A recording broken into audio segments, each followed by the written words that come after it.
To go ahead and come in and be seated as we are now beginning this time today. We are so excited about this opportunity. This is part of our Wellness in Body, Mind, and Spirit Awareness Month and the work that we're doing together. So today we want to take just a moment to again welcome our panel. They'll be introducing themselves and sharing some little insights beyond their bio. The purpose today is we want to have a special focus on the connection between our holistic wellness, our expressions, who we are, and even to the specifics of our pronouns. We believe that pronouns are important, vital, necessary. So part of the expected outcome today would be education, sharing stories and testimonies, challenging people to think, feel, and do their homework, and challenging people to advocate for marginalized communities. And Reverend Cathy will share our objective. Part of our objective today is to help stop the hurt, because people are hurt, they're being hurt, and so perhaps some awareness and education can help. To help also to move to create brave, safe space, and move to create accountable space where we can hear each other, we can be with each other, we can move with each other, we can learn from one another, and we can really hear and listen to one another. And maybe importantly and difficultly is to help stop blaming those who have been hurt and share in a common goal as community of faith. And these are hard points. These are difficult things. And so we hope to open a dialogue, to open a conversation, to be able to learn and to listen and to be in space together. And so we are excited for our panel that's present with us here today. They also participated today in our 9 a.m. and 11 a.m. worship services, which are on demand. And so we'd invite you to go back and take a look at those as well. If you were unable to attend, they will be on demand. All right. Again, we say thank you. We welcome you. We'd invite each of you to introduce yourself and then share a little something beyond that's maybe not on your printed bio, a little something special about you, and also share your preferred pronouns.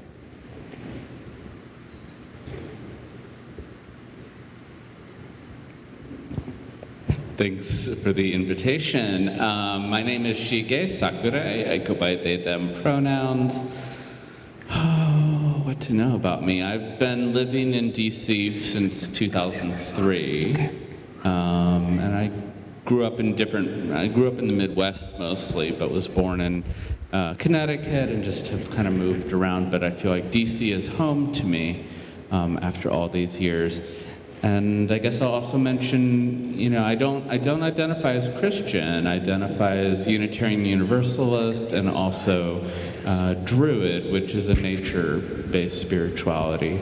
And so I bring a lot of that into my spiritual practice as well. Thank you.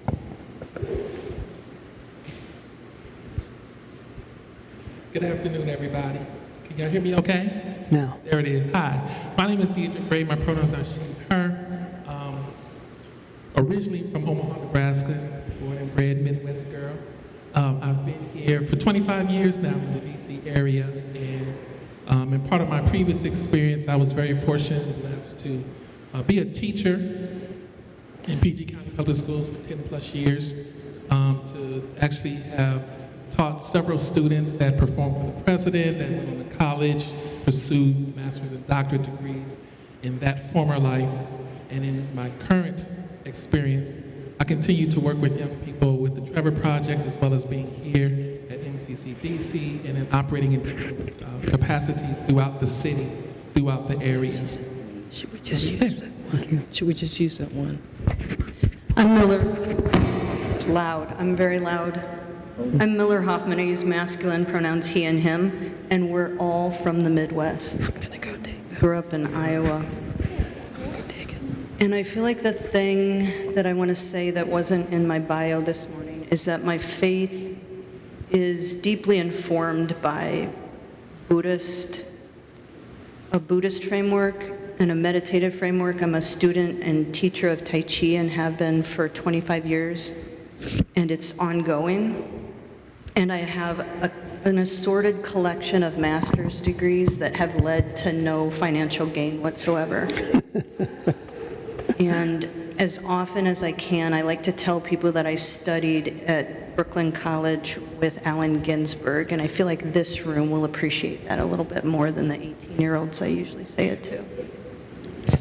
Excellent. Thank you for those introductions. And so to our first question today is, how does gender identity, awareness, and advocacy connect with wellness in body, mind, and spirit?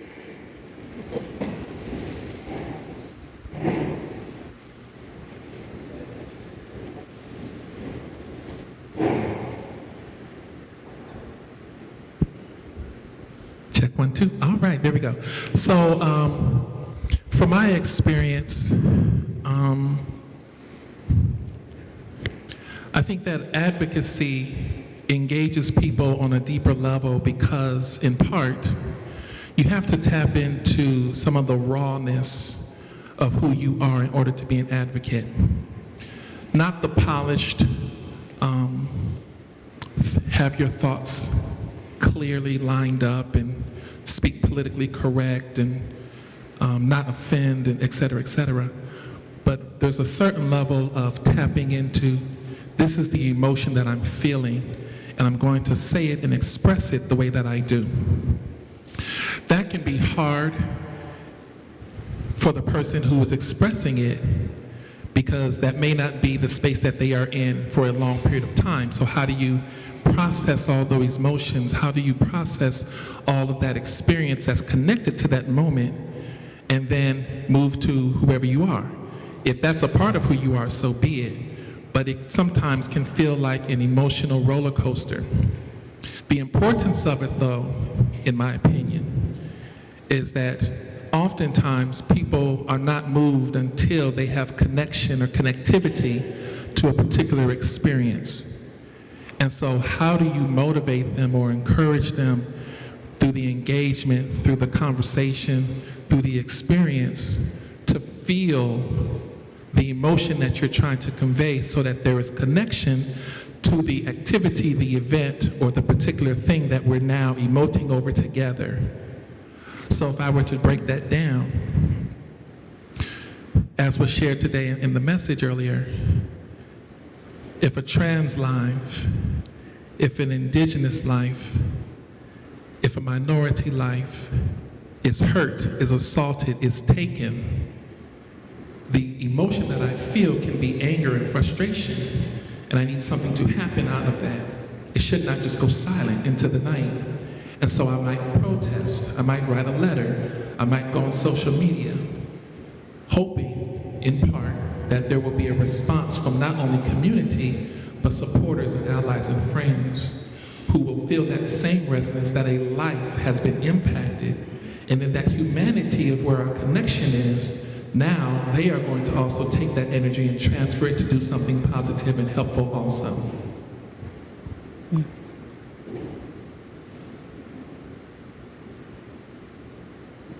I think in many ways, activism itself is about activating hearts and minds. And I think part of that activation has to begin with yourself.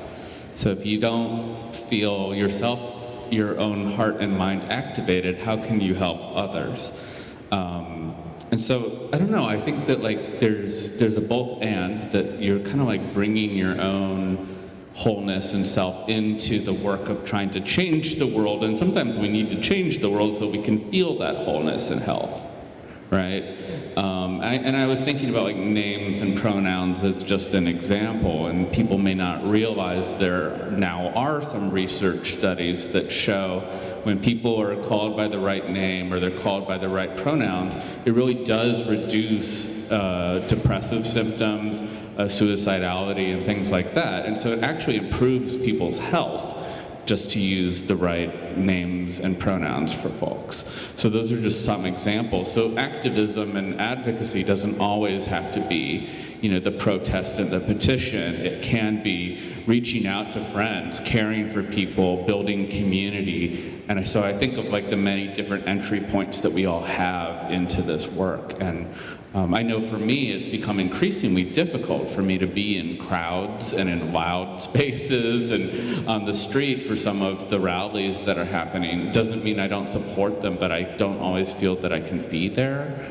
in body because of just how many things it might activate for me at this point. But there's other ways that I can then advocate, right? And just being in community and supporting people can be a good way to do that too.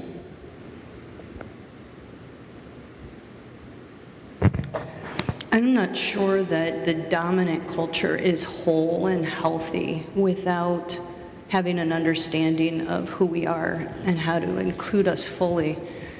And I think that part of that is about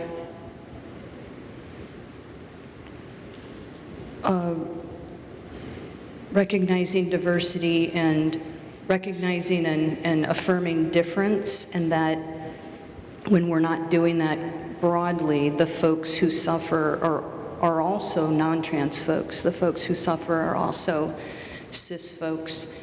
And recognizing the ways that the assumption that we're not valid or that we're not here or real means that you're not whole. But it also means that you're not making available to yourself the differences and the diversity across gender that's available to you all as well. This isn't something that benefits only us. So I want to also include like a whole cultural, social, a larger paradigm when we're talking about wholeness and health. And I like to say we're not the ones who are dysphoric about gender. We're not the ones who are, this is a cultural illness, and the harm lands most directly on us. But it really is something that affects all of us, and that we're all made unwell by. When I was speaking earlier about like the centuries of harm and erasure, I'm thinking so much about the processes of colonization. What does that mean? Big words and like, I think so much of it is, I think anti-transness is very much wrapped up in white supremacy.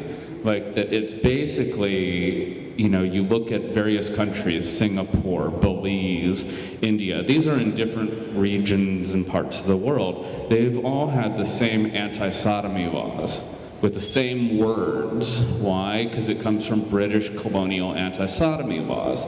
And you think about like gender expression and transness and the many different ways in which it has showed up in history, and that was so much of what was being erased. It was being erased because European colonialism and saying basically, ew, gross, I don't like your culture, right? I don't like what I see in your culture. And so there was so many processes that erased so many of these, like, it's so hard to find our histories. We've been torn apart from ourselves.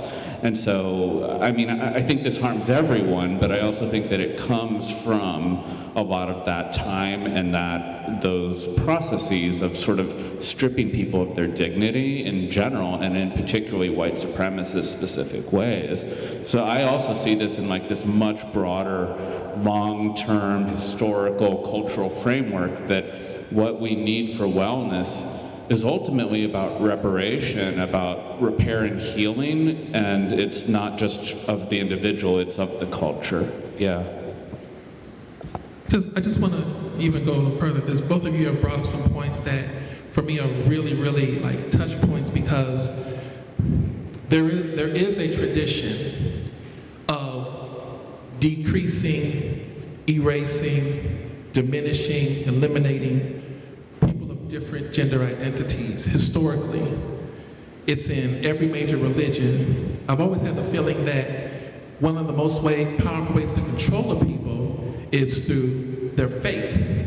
If you can control their faith, you can control them much more easily because it's tied together. And we have seen that in particular when you talk about decolonization, right? So if you don't understand that whether you're talking about Christianity, Judaism, Islam, Buddhism, Hinduism, that people of different gender identities are present, it's much more easy to say, well, who are you today? Because you didn't understand that I was present 1,000 years ago, or 2,000 years ago, or 5,000 years ago, or even 10,000 years ago. Your thought process can be, oh, well, this is something new. No, it's not. Right. How can it be new when, as human beings, there has not been an evolutionary change in 10,000 years? So how did all of a sudden gender just pop up? It's always been a part of gender identity. So not just a spectrum, but a continuum. There's all different expressions and understandings and identities that, if we are open to the experience, can really evolve our engagement with one another. Because now I'm no longer just seeing you as, what's that? I see the humanity in you. As a matter of fact, I might even see the divinity in you, because if we understand, again, this is just a philosophy that I have, if we understand that the Creator is not in a particular gender, then of course we as the creation would not be in a particular gender also, not only, but in addition to, both and. I find this intersection of like religion, spirituality, and like LGBTQ plus issues often is about people's traumas and their negative experiences at these intersections. For me personally, it's actually been a lot about empowerment from liberation theology and things like that. I went to a Jesuit high school. I got taught more about liberation theology, and it actually really grounded me in the questions of like what it means to do activist work. And as I've done more heritage seeking in Buddhism and Shinto and things that come out of my Japanese ancestors, I realized there are so many like bodhisattvas that are kind of queer or have changed their genders over time. There are so many Shinto kami or spirits that are represented in multi-gendered ways, or that also have changed their genders over time. And so that actually comes up for me in advocacy too. Like that's a form of like wellness, grounding, spirituality that helps with how do we change systems, and my feeling of my divine right almost around some of those changes. That I also agree with the history perspective, but for me it doesn't always have to be linked to those things, but those things can really help. And so I've heard, I think it was in Maryland, I went and was giving some testimony at the State House about the non-binary, access to non-binary IDs.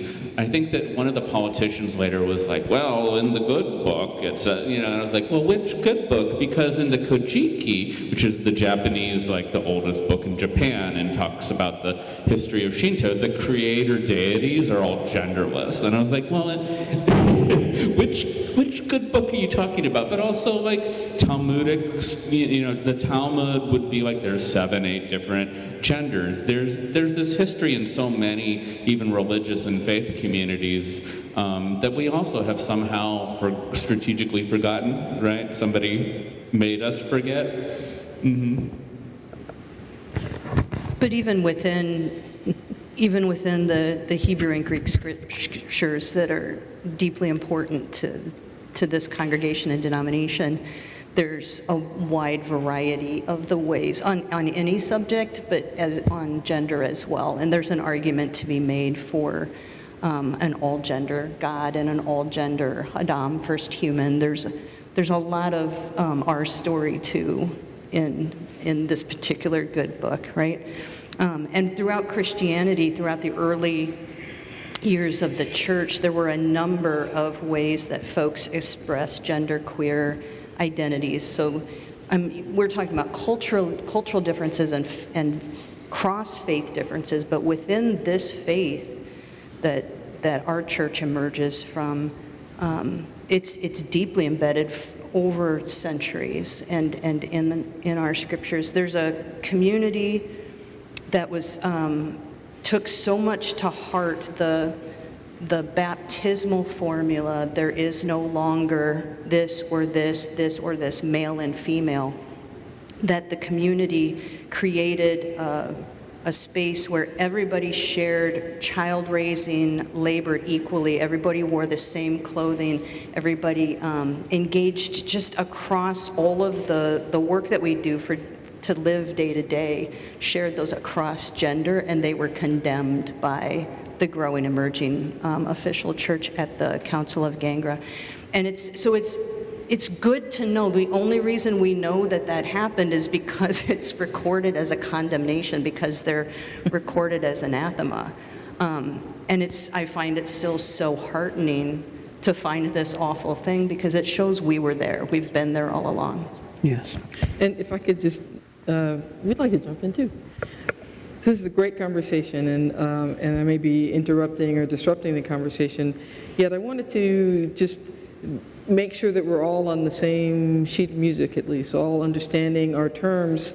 And, we've been using terms like cisgender and transgender and non-binary and binary and genderqueer, and to make sure we understand at least how you all are using these terms so that we understand what the terms mean. And I have then a follow-on question. So, cisgender, transgender, non-binary, binary, genderqueer. There's lots of words, and historically there's lots of different words too. And the thread I was actually just about to pick up, or I was thinking about in these religious histories and so on, is, have you heard of like the public universal friend?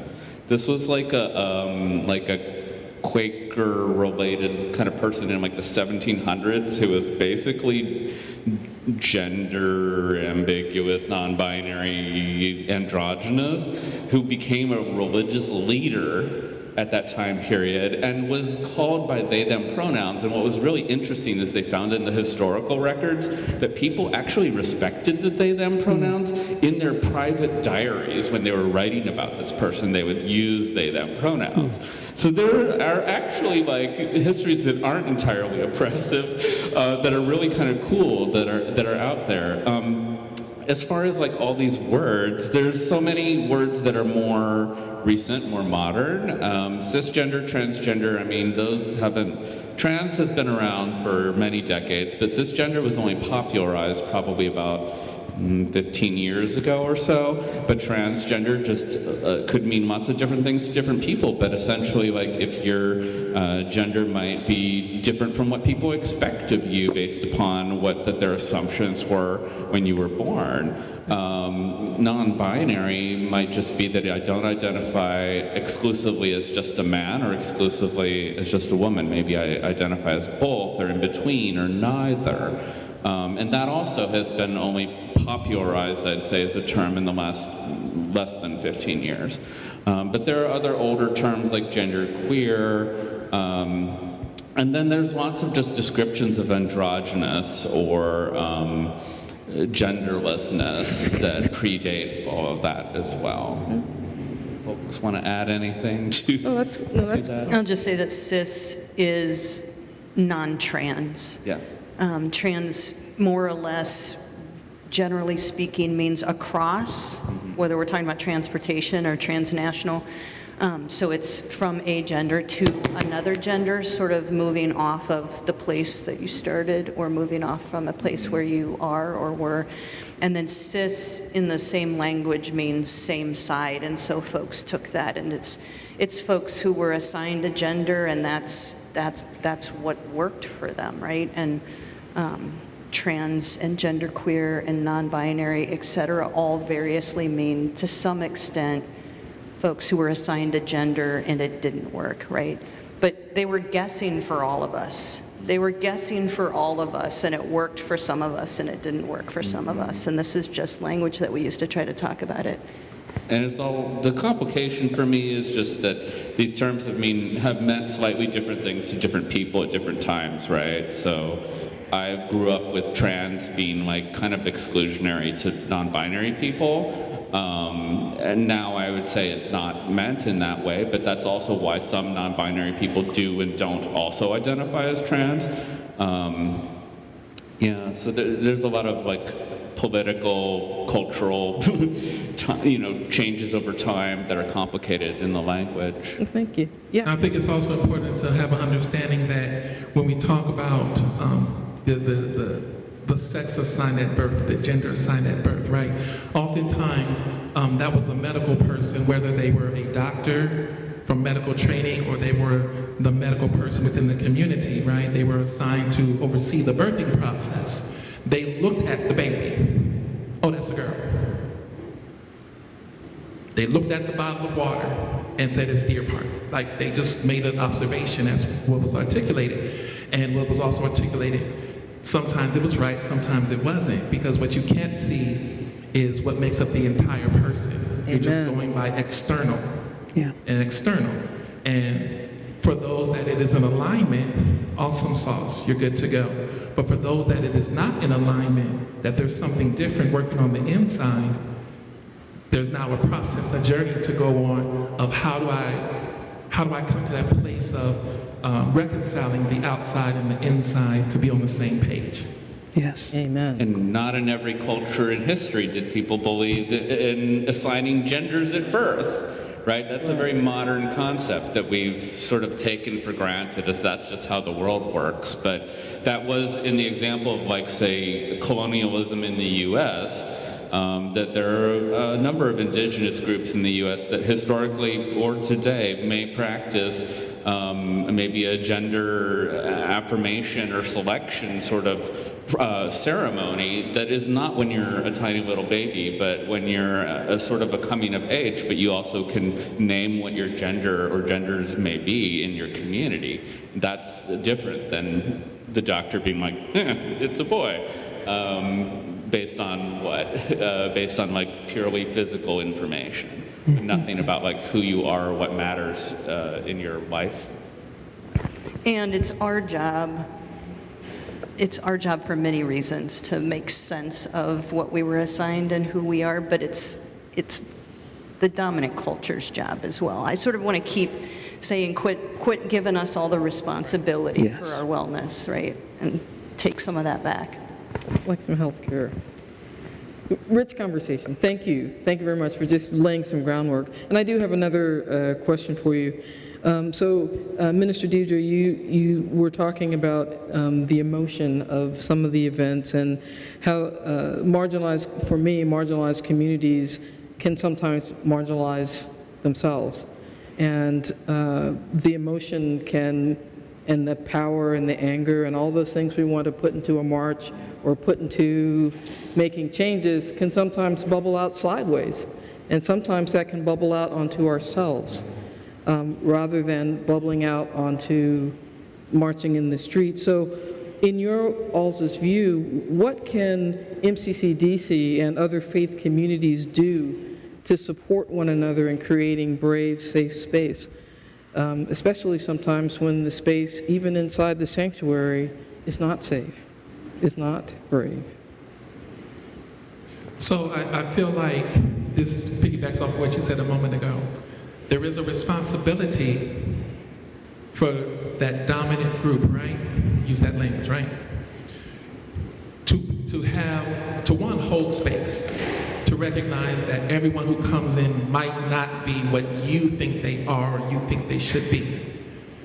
And so when that is then expressed, be responsive and present to that expression.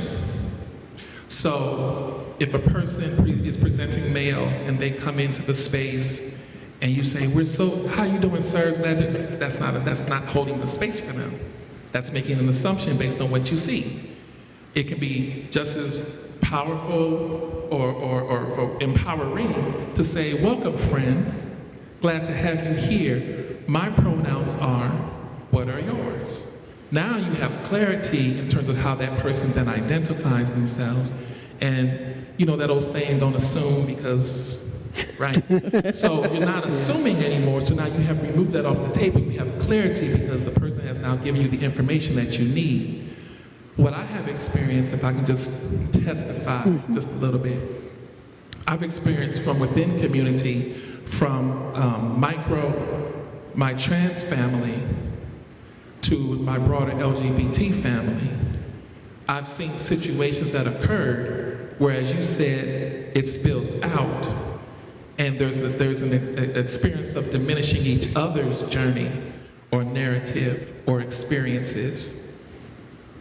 Sometimes that is a function of the broader societal engagement we've taken on the energy of other people. But there is still an opportunity to kind of walk that back and say, I can hold space for my family, my siblings that are sitting next to me, but I'm not responsible for this space being aware. I can be a part of that process, but hopefully there are, I'm going to use this word again, allies within the space who may or may not be a part of a gender journey that will say, we need to remember, we need to understand, we need to be aware, and hold conversations, have language up around, have images up around, have genderless restrooms, have people in leadership, so that when folks come in, there's some way of seeing themselves within the space. It's not an easy thing to do from a context of if you've never done it, or you don't understand it, or you have, well, actually, let me flip that just a little bit. I was actually in the midst of a training a couple weeks ago, and they were talking about implicit and explicit biases that we all carry. Let me say that again.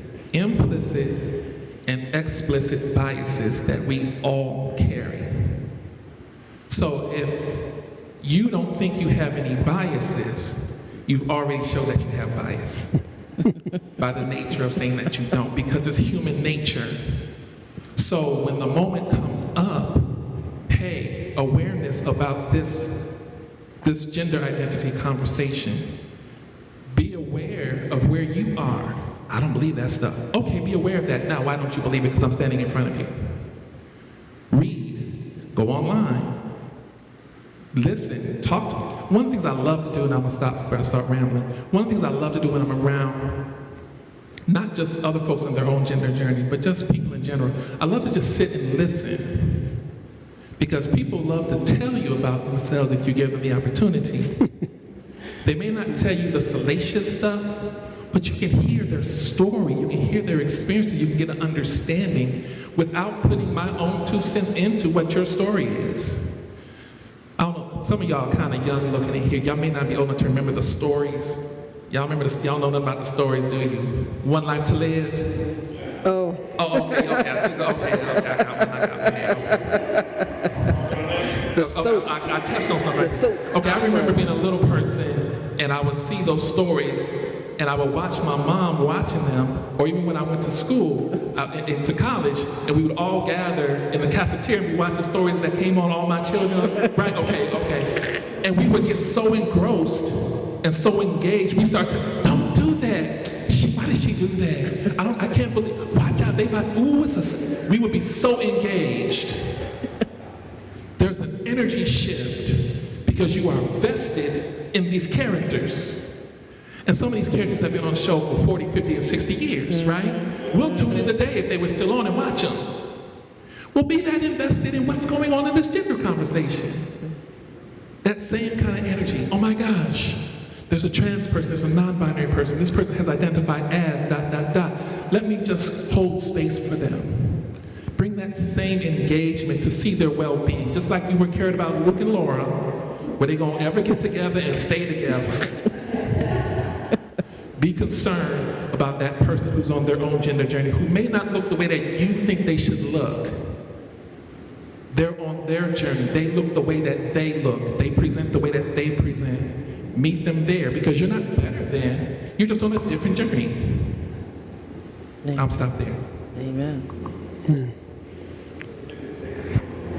Well, now we're on live stream, so we'll take some questions in a moment with a microphone. So let's hold off on the questions and we'll pace it out. I'm not on a journey. I feel like, and I don't want to diminish that language, and I also sort of want to broaden folks' understanding. I'm not on a journey. I'm just me, and I've been me for a while. And I feel like the world around me has been on a journey. I know I keep saying that, but I think I'm going to keep emphasizing that. I feel like there's a lot of scrutiny and a lot of spotlight on us. And I'm just trying to get the groceries, get the laundry done, love my girlfriend as well as I can, fight as respectfully as I can, make up as warmly as we can. I'm trying to go to work and do my job and have a job at the end of the day and feel like I've made a difference. And I feel like when it comes to this kind of investment, what I would really like is for folks to recognize this isn't going to magically happen. So if you're somebody who wants to be supportive and sort of get this right, I really want to encourage you to recognize it's not going to magically happen. It's not going to automatically happen, no matter how much you want to, how strongly you support and want it to happen. You're going to have to practice it. We have all our whole lives been practicing doing it this other way, the way that works for lots and lots of people but doesn't work for some of us. We practice that. We've been practicing that for years. We've been looking at folks and using visual cues and audio cues and whatever it is, the signifiers and the way we dress, the way we cut our hair, the amount of hair we do and don't have on our bodies.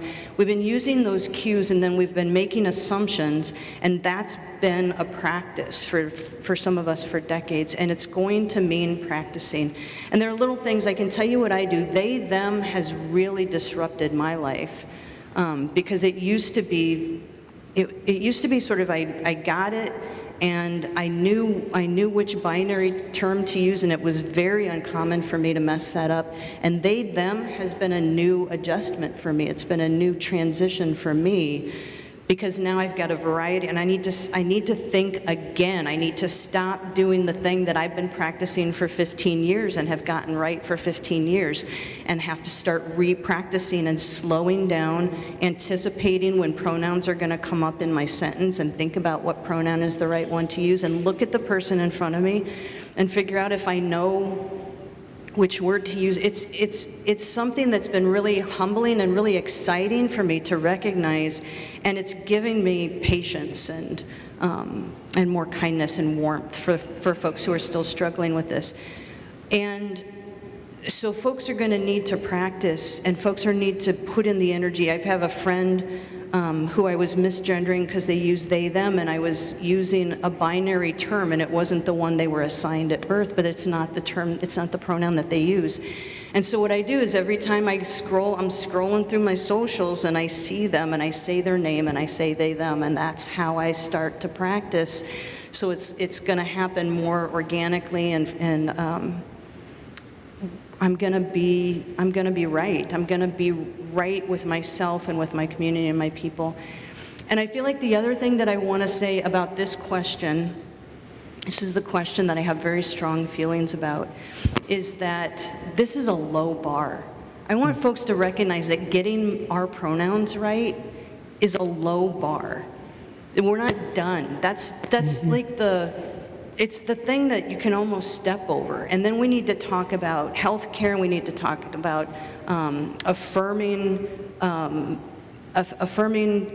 medication and treatment and surgical and chemical treatments, whether it's for kids or for grown-ups. We need to talk about housing and income and employment and discrimination sort of across the board. Getting our pronouns right is this basic thing that folks are recognizing us as people, as partners, as equals, as siblings, as community members, neighbors, and friends. And so I think those are my two big things, and then I will stop rambling. We're going to have to practice. Yes. And once you get this, there's so much more that we're going to need.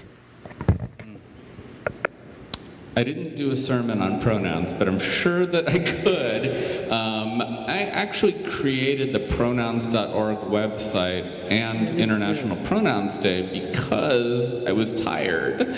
I was tired of explaining them over and over and over again. And in some ways that sort of just like attached me to the work of it even more, but I largely created those campaigns and that website. So if you want to go learn more, I suggest pronouns.org as one way to go do it, so that you don't have to ask a trans person every single time for more information. You can practice. There's just a lot more information there. And I also wanted International Pronouns Day to be an opportunity for people that might not be trans or non-binary to be like, maybe we should educate ourselves or do some education around this. And to spread more of the kind of the learning and the lifting that's needed to do this work. I mean, just because I'm trans or non-binary, I don't get everybody else's pronouns right magically, right? Like, I also have to learn a skill and be attentive and attuned, and so it's not like it's automatic for any of us when we've especially been raised in a culture that says this is not real, this doesn't exist. But then, like I said, you can go back and find, oh, here was this minister in the 1700s who goes by they, them pronouns. Oh, here's Shakespeare using they, them. So those histories exist. And I also think that it's like easier than people realize, and that they use they, them all the time without even realizing that they're doing it. Oh, somebody lost their wallet. Then you just use they, them, right? But it wasn't that hard until it was like an actual person that you know, and then you're like, I don't know if that's allowed. It's sort of what we've been taught. And I think it's more it's not allowed trigger in people's heads than it is the grammatical ability to use they, them in sentences to refer to people, like single people, because we do that. We just don't recognize that that's what we're doing. Yeah. So I just want to put one more thing out there. Anybody who is trans, non-binary, genderqueer, gender diverse, gender expansive, two-spirit, and more, we're not monolithic, right? So understand that you might meet me, and I use this language, I express, articulate, Then you meet another trans woman, she will express, articulate, present a whole different way. It does not have to be the same. Yes. And so if that thinking is remain open, then those preconceived biases that will often come in, they can be lessened a little bit, because now I'm open to what comes to me as compared to this is what I think it should be. Just like human beings. I mean, I could be wrong. I don't think everybody's the same. I think we come from different places, we have different experiences, we have different beliefs, ideologies, et cetera, et cetera. So why would it be any different when you're now talking to somebody that is a certain gender identity? That space can be self-defined and does not have to be reactive to your interpretation. And I say your in the general sense, right? So that can also help to make the space more affirming and more friendly to just keeping that thought in mind. The identities will be what they are, meet them there. right. One of the other questions I hear a lot is like, what if I make a mistake? And I think the answer is you're going to, like, literally prepare to make a mistake. That's one of the sections on the pronouns.org website is, here's some examples of things you can say when you or somebody makes a mistake. How do you correct yourself? It doesn't have to be like a lengthy, oh my gosh, like let's make this into a huge discussion, unless that's what somebody is needing.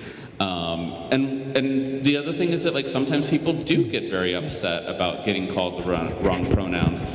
And I don't think it's about you. Right? It's about the situation, and it's about how many times was I sort of erased today, and this was just the one time that I'm like so exhausted and going to react to it, right? That's a trauma response. And so just also us learning how do we be compassionate when other people are frustrated, knowing that it's not always just about us, knowing that we are gonna have to be like, oh, I'm really sorry, I meant this. Instead, and I'll do better, I'll work to do better next time. You know, that it doesn't have to become much more than that, necessarily. But that also that's okay. That's part of what it is to be in community, I think, is to know that, you know, if we covenant to be together or to be in relationship, what does that mean? And I think that means learning and growing together. That doesn't mean we'll be perfect with each other. It just means that we're going to come back and try to do better. Thank you. All right, so I know we do have some good questions that are churning out there. What we would ask is that you, because we're on live stream, is that you come along to this side, and then we're going to have a little relay. I'll borrow Minister Diedre's microphone. You can ask her a question, or maybe we have another microphone that's, okay, I think we have a microphone we'll be able to use. We had a plan B on that. While folks are lining up, one of the things we've talked about, the purpose of this is stopping the harm. So what do you suggest that we do if we're in a situation and we see harm being caused? For example, someone is misgendered or other types of harm. What do you suggest we do? I know every situation is different, but just some thoughts on what you would suggest we do when we are there and it's happening right there in our midst. And again, feel free to come along and line up here, and we'll take your questions. I'm a counselor advocate, largely with folks who are survivors of sexual violence and intimate partner violence. And I don't assume that every trans and queer person wants the same thing in terms of advocacy. Some folks, like if I'm in a situation where we're talking to a police or talking to a doctor and they're being misgendered, sometimes we just want to get through it, right? Sometimes we don't want to sort of have the intervention done for us, and we just want to get through it and be supported afterward. And so I feel like this is a tricky question. Yeah. Because we don't all want the same things. Mm-hmm. When I'm at a restaurant with my girlfriend and we're being misgendered sort of together, it's a huge relief to me when she has the capacity to sort of address it. She also doesn't like most of the terms that we get called when we're together, just because she doesn't care for those terms, not because they're not gender appropriate per se. And so, I mean, I think that I'm hoping that you'll all say something smarter and more articulate, but mostly I think It's a tough question. what I'm trying to get at is part of what we're going to need to do is just be really attentive to what's happening and whether somebody wants and what they want. We talk about the D's of advocacy and bystander engagement, and it's delegate, delay, distract, and there's another one. Delegate, delay, distract, and another one. I'm sorry, I didn't write this down.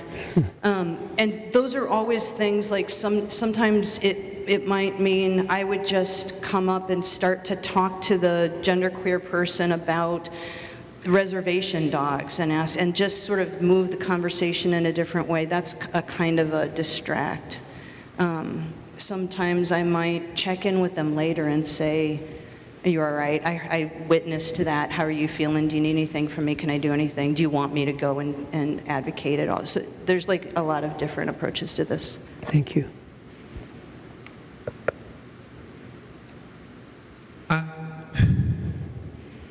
I'm kind of in the same space as you. There's a lot of different responses because everybody is kind of who they are. And there are some folks who have no problem responding in their own way, and they're going to deal with it, and they'll get you together real quick. And then there are some people who will sit quietly by, they will never say a word, and they will go home and they will process in their own way, and you'll never know that something happened that was offensive or that bothered them. And so I think I'm just going to agree with what you said, which is, in my language, be present with them. If you see something, just be present. It's okay to walk by and say, "Hey, how you doing? You all right?" And then go about your day. Or like you said, to distract, you know, they have like really good spaghetti here. It might be something that you would enjoy. I think that can be helpful for those folks that it is. I don't think it is always going to work out to assume you have to come in and be the savior, you have to be the hero, you have to make it better. Because that might not be what that person, that individual wants. it might not be appropriate to the space. It might just amplify the situation, which then could really escalate the whole thing. And we can give examples if we need to, but I guess I would just say to be present to what the person might need in that moment, and to check in, like you said. I'll just echo that. Thank you. I don't know if I'll add much to the what do you do in the moment scenario, because I actually think much of our cultures are built around reactivity. And there's also a whole piece of what's the larger ecosystem that we have, resources, people you can go to afterwards, restorative or healing practices or committees that can say, look, this thing happened and I want to have a larger conversation about it because it was actually really hurtful. And to have people that can help hold that container space. So it may actually be more about, especially when you're in a community, I mean, it's one thing if it's rando on the sidewalk and I'm I don't know. There's so many immediate responses, but I think when you're in a community setting that there are ways that you can just do more work around kind of building the structures and resources and processes that don't just make it I have to perfectly intervene in this exact moment, because it's hard to gauge that moment. And there may be other work that needs to be done to kind of hold space in a less reactive way. I think I will add one other thing. If you are a person that has access to privilege or has access to people in power, especially if you have some type of relationship ongoing with a person of whatever gender identity they might share with you, it might be appropriate to go into that space and say, hey, political person, employer, common space of buying groceries, I mean, just whatever, it might be okay to go into that kind of space and say, hey, do you know that there are folks that identify as this particular group that have been discriminated against? This is an example of something that I saw. That could be a fair response. So if you have that kind of influence, if you are a person who you might be a therapist or you might be a doctor, maybe you drive a taxi cab or Uber, Lyft, and now you can create space for someone who maybe you've heard their story, you're aware of their experience. What can I do to help? And again, it's not necessarily in the moment directly, but that can be, and I love how you said that. I really appreciate that, because we are very reactive, very much a reactive society. I need to do something about this right now. And sometimes that can be appropriate, but there also has to be a long-term thought on some level of what can we do. And I think that's some of what this conversation is about, so that hopefully everybody that's here, everybody that's watching this, will stop and just put some thought. These are some of the things that I heard in that conversation. I understand this, I don't understand that. Oh, there was a resource given, let me look at that resource. So now you're kind of processing this information, and then you can say, okay, this is where I can put my foot in the pool. You know, those types of things can be helpful long term. Mm-hmm. We have time for one question here. Yes. I have a godchild. Well, she's in college now, but when she was born, I think the word is endogenous. She had both sex. And because I am a lesbian, her mother was and knew me, and we had been friends for a long time, didn't really understand it, and neither did I, for that matter. Because just because you're lesbian or gay or whatever doesn't mean you understand everything about us. And but I told her to go to a doctor and let the doctor recommend this therapist. And she had an operation when she was quite young, and she's female, she pronoun, I guess, if that's what you want to call it. And she is so beautiful, and she's always had my heart because she's always been beautiful.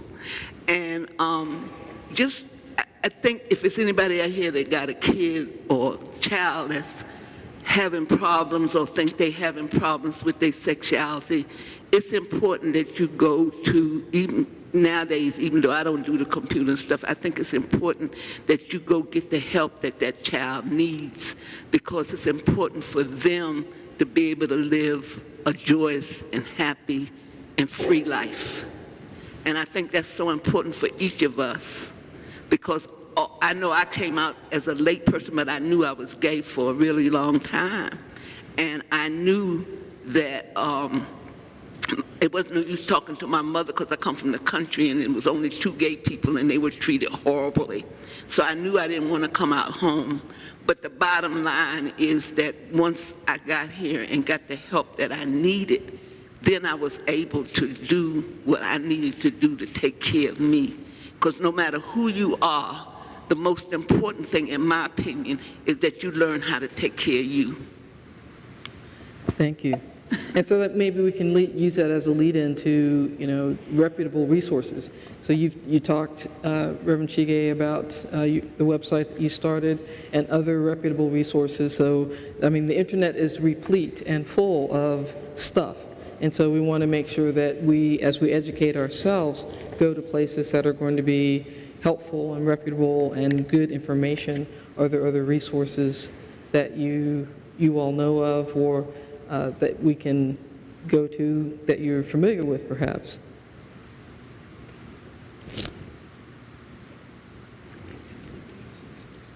Well, before sharing different resources, if I heard correctly, I think you said that the godchild is intersex. They have both sex organs. They have multiple sex organs. So I think it can be important. It can be helpful to also understand that sexual identity and gender identity are not necessarily the same, right? And with that, when you are engaging in a conversation with a person that would be intersex, that would not necessarily mean that their gender identity is this, because it's something that is different. So now if we start talking about resources, I think some helpful resources that I like to use, I'm going to add the pronouns.org to my list. But one of my favorite ones, and it's in large part because I work there, is the Trevor Project, that does specifically work with youth that are LGBT ages 13 to 24, but there are youth that are younger than 13, there are adults older than 24 that come in to access services, and there are a lot of resources around sexual identity, gender identity, vocabulary, additional resources that I think is very well put together, has a lot of information there. So I'll just say the Trevor Project. I think it's a good one, especially if you are a young person or you know a young person, since you were talking about your godchild.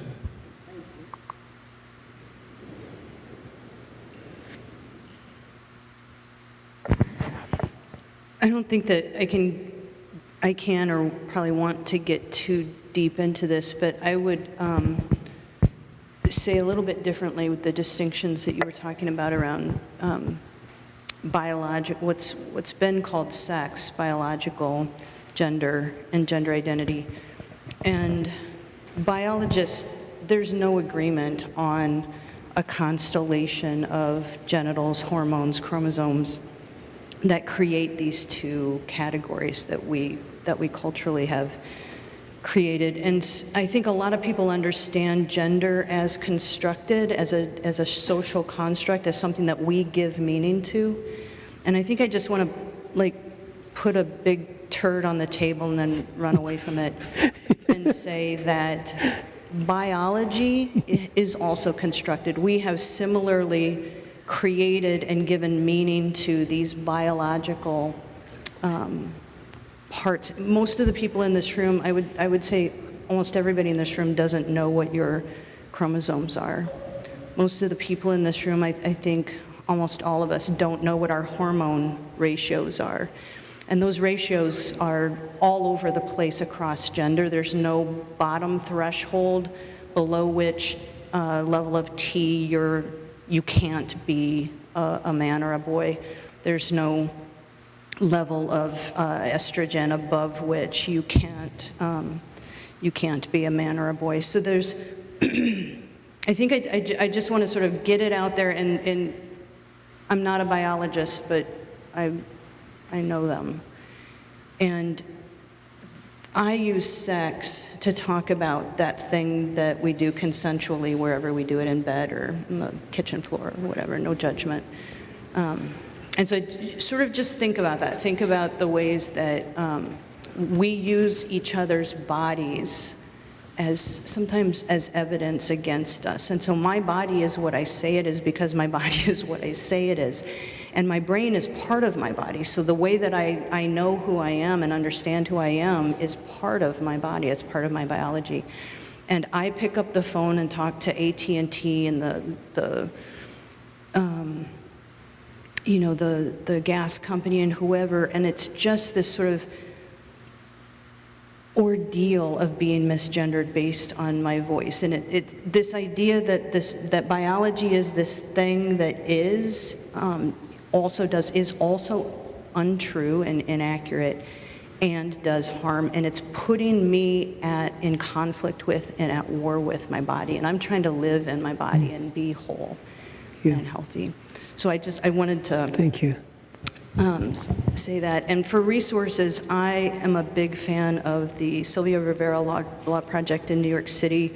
They helped me with my name change. They focus sort of directly more locally, but they're doing a lot of stuff that sort of spans across all of us. Lambda Legal has really started to move into trans and genderqueer litigation and education and advocacy. I think that's a great resource. And the ACLU and the attorneys at Lambda and the ACLU are really vocal. They're doing podcasts. They're talking. They're on John Lovett. If you don't listen to John Lovett, go check him out. There's lots of trans work and education that's being done in ways that are fun as well, with people doing this but making jokes at the same time. So ACLU, Lambda, Sylvia Rivera, John Lovett. DC-based, some of the more national groups are maybe like Trans Women of Color Coalition and National Center for Transgender Equality. There's also Transgender Law Center is that the New York? No, that's the San Francisco one, and Transgender Legal Defense and Education Fund in New York City. There are some intersex-specific organizations. One of them is Interact. One of the things I'll just say about like intersex activists have a lot been asking to make it so that children are not having surgeries that they don't consent to, right? Because a lot of times people are like, you don't fit, so we want to make your body fit. But that's not that person's choice. That's not their autonomy around their body in that instance. It's often that the medical establishment is like, well, we're uncomfortable with this, so we recommend this. And there's a long history of how damaging some of that has been. And it's just like a wild scenario now where we see states that are like outlawing trans people from accessing health care, and yet like some of those same states would probably love to force intersex children to have surgeries that they don't want or can't possibly consent to because of their age.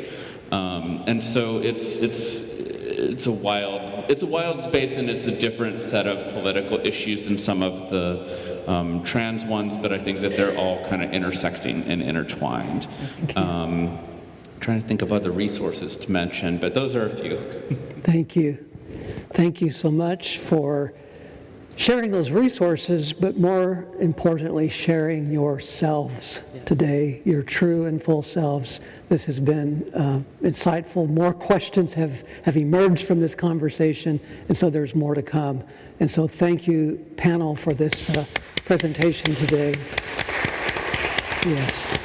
And we also want to say thank you to each of you who are here today in this space for showing up. And thank you to those online, and thank you to those on demand. Thank you.